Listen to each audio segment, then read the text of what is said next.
রাসূলুল্লাহ সাল্লাল্লাহু আলাইহি ওয়াসাল্লাম বলেছেন, আমাদের দিনী বোনেরা, আমাদের মায়েরা, এই নারী জাতি মাত্র 4টা কাজ করলে জান্নাতের যে কোনো দরজা দিয়ে ইচ্ছা প্রবেশ করতে পারবে। খুশি হন নাই? কয়টা কাজ? মাত্র 4টা। এক, যদি আমাদের দিনী বোনেরা 5 ওয়াক্ত নামাজটা ওয়াক্ত মতো পড়ে, আল্লাহ পাক তৌফিক দান করুন, বলি আমিন। 2 নাম্বার, যদি তারা রমাদান মাসের রোজাটাকে ঠিক মতো আদায় করতে পারে।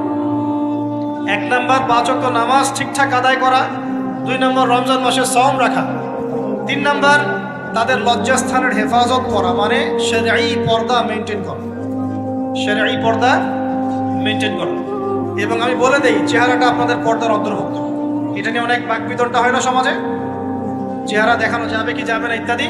চেহারা আপনার পর্দার অন্তর্ভুক্ত বিষয়, ফুল স্টপ। এর উপরে ফতোয়া অনেকভাবে দিচ্ছে, কিন্তু বরেণ্য উলামায়ে কেরামের কিতাবগুলো ঘাটাঘাটি করেন, তাদের ফতোয়া হচ্ছে চেহারা আপনার পর্দার অন্তর্ভুক্ত বিষয়, চেহারা ঢেকে রাখবেন, আল্লাহ পাক তৌফিক দান করবেন। চোখ থাকবে খোলা, ঠিক আছে। 4 নাম্বার, স্বামীর আনুগত্য করতে হবে। স্বামীর আনুগত্য, এই যে আনুগত্য শব্দ শুনলেই মানুষের একটা মানে নেগেটিভ ধারণা তৈরি হতে পারে। স্বামীর আনুগত্য মানে কি আমি তার দাসত্ব করব? আনুগত্য মানে, প্রিয় দিনী বোন, আনুগত্য মানে দাসত্ব নয়।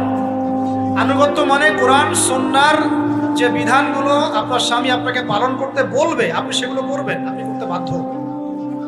কিন্তু স্বামী যদি কোরআন সুন্নাহর বাইরে কিছু করতে বলে, সেটা মানতে আপনি বাধ্য নন।